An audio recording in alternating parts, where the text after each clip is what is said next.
কিন্তু এরা এটা বুঝতে পেরেছিল যে আমরা যদি শিবির পরিচয় নামি, জামাতে ইসলামী পরিচয় নামি, সাধারণ মানুষ কোনোদিন আমাদের সাথে আসবে না, দাঁড়াবে না। ঢাকা বিশ্ববিদ্যালয়ের শিবিরের সভাপতির নাম জানবার পর আপনাদের কেমন বোধ হচ্ছে? মনে হচ্ছে যে ব্যাপকভাবে প্রতারিত হয়েছেন? মনে পড়ছে আমাদের চেহারাগুলো? মনে পড়ছে বাংলাদেশ আওয়ামী লীগের কর্মীদের কথাগুলো?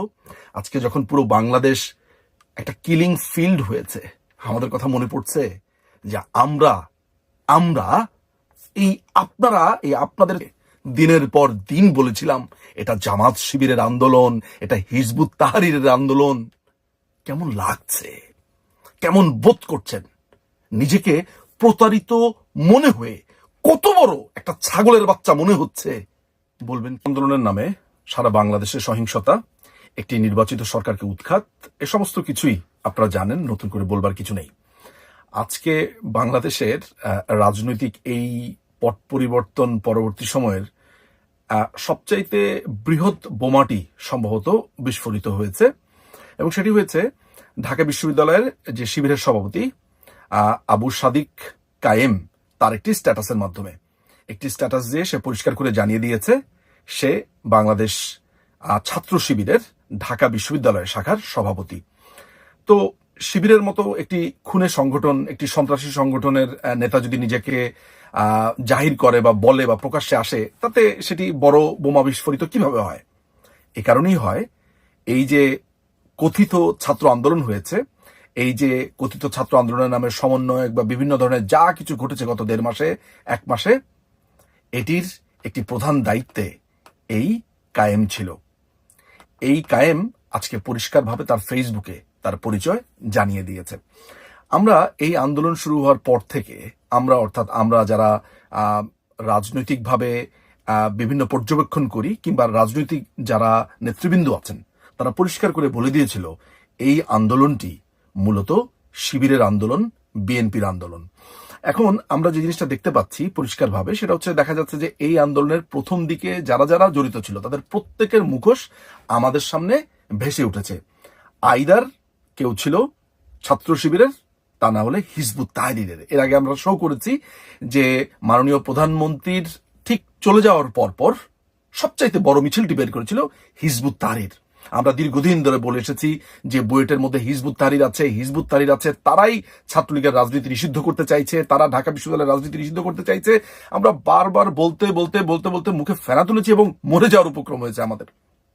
কিন্তু আমাদের দেশের এই সুশীল ছাগলের বাচ্চাগুলো এই লেভেলের ডাম্ব অ্যাস, এই লেভেলের ছাগলের বাচ্চা, যে এদেরকে বোঝাতে হলে আমাদেরকে প্রচুর বেগ পেতে হয়। এটা সত্যি কথা যে এরা মুক্তিযুদ্ধের প্রতি তাদের সম্মান আছে, বঙ্গবন্ধু দেখাতো আর কি। এখন তো আসলে আমি এগুলো কিছুই বিশ্বাস করি না, তারপরেও বলতে পারি যে তারা মুক্ত বুদ্ধি, মুক্ত চর্চা, যুক্তি এসবের দিকে সবসময় ধাবিত ছিল। কিন্তু মুশকিলের ব্যাপার হচ্ছে যে যখনই এই ধরনের কোন একটা ঘটনা ঘটে, আমরা যখন বলছি যে দেখেন এই ঘটনাগুলো ঘটেছে, এই ঘটনাগুলোকে আমরা সমর্থন করছি না, কিন্তু যারা ঘটাচ্ছে তারা প্রতিক্রিয়াশীল, এরা জামাত শিবির, হিজবুত তাহরীর ছেলেপেলে। এখন সবকিছু রিভিল হচ্ছে। তো মূল প্রসঙ্গ যেটা হচ্ছে বা যেটা বলতে চাই সেটা হচ্ছে যে খোদ শিবিরের কর্মীরা বলছে যে আমরা যে শিবির বা এটা যে শিবিরের আন্দোলন, আর কেউ বুঝুক আর না বুঝুক, শেখ হাসিনা বুঝে ফেলেছে। একটা শিবিরের কর্মী তার ফেসবুকে এমন স্ট্যাটাসই দিয়েছে যেটা আপনারা হয়তোবা স্ক্রিনে দেখতে পাচ্ছেন। এতদিন আপনারা প্রকাশ্যে যখন জামাতের ছেলেপেলেরা মাঠে নেমেছে, তারা দাঁড়াতে পেরেছে, সরকার তাদেরকে কখনোই তাদের এই জঙ্গি সমাবেশগুলো করতে দেয়নি। সাধারণ মানুষ কিন্তু এগুলোতে কোনো বদারও করেনি। এই কারণে করেনি কারণ সাধারণ মানুষ শিবির, জামাত এদের প্রতি এমন ধরনের ঘৃণা পোষণ করত যে যত যাই হোক না কেন এদের পাশে দাঁড়াবে না। কিন্তু এরা এটা বুঝতে পেরেছিল যে আমরা যদি শিবির পরিচয় নামি, জামাতে ইসলামী পরিচয় নামি, সাধারণ মানুষ কোনোদিন আমাদের সাথে আসবে না, দাঁড়াবে না। ঠিক তখনই তারা এই ছাত্র সমন্বয়ক, সাধারণ ছাত্র, বৈষম্য বিরোধী ছাত্র আন্দোলন এগুলো বলে যখন দাঁড়ালো, তখন কিন্তু সাধারণ মানুষ তাদের পাশে এসে দাঁড়ালো। এই যে আপনারা উপদেষ্টা দেখছেন নাহিদ এবং আসিফ, এই দুটো আমি আপনাদেরকে নিশ্চিত করে বলে দিতে পারি, আইদার তারা হিজবুত তাহরীরের, তা না হলে জামাত শিবির হওয়ার সম্ভাবনা প্রবল, প্রবল থেকে প্রবল। এই দুটো হচ্ছে তামিরুল মিল্লাত থেকে পাশ করেছে, এর মধ্যে হাসনাত আব্দুল্লাহ আছে। এই হাসনাত আব্দুল্লাহকে আমার একটা ব্যক্তিগত ধারণা এটা হিজবুত তাহরীর মাল, এবং সার্জিস এটাও, এরা দুজনই কোনো না কোনো একটা সময় হিজবুত তাহরীর, শিবির এগুলোর সাথে সম্পৃক্ত হয়েছে এবং ছাল পড়েছিল। বিশেষ করে হাসনাত আব্দুল্লাহ এবং সার্জিস বলা হয়ে থাকে এরা আগে ছাত্রলীগ করতো, কখনোই না। যেমন শিবিরের এক কর্মী পরিষ্কারভাবে বলেছে, সেই একই শিবিরের কর্মী পরিষ্কারভাবে ফেসবুকে বলেছে যে শিবিরের বিরুদ্ধে যে মিছিল হতো সেটিও নিয়ন্ত্রণ করত শিবির। তাহলে বুঝে দেখেন আওয়ামী লীগের ভেতরে কিভাবে শিবির ঢুকেছিল, কিভাবে হিজবুত তাহরীররা ঢুকে বিভিন্ন রকম ভাবে ছাল তারা পড়েছিল। এই যে শিবিরের সভাপতির কথা বলছি, এই যে সাদিক কায়েম যে ছেলেটার কথা বলছি, এই ছেলেটা কি করতো এতদিন ধরে? সে যেটা করতো সেটা হচ্ছে হিল সোসাইটি, তারপরে হচ্ছে পার্বত্য ছাত্র সংসদ, এরকম নামে বেনামে বিভিন্ন সংগঠনের হয়ে সে কাজ করতো। দেখলে আপনার কাছে মনে হবে না এত স্বাভাবিক একটা ছেলে, সাধারণ একটা ছেলে, এসো নিজে করি, এসো গাছ লাগাই, এসো ফুল লাগাই, এসো রাস্তা পরিষ্কার করি।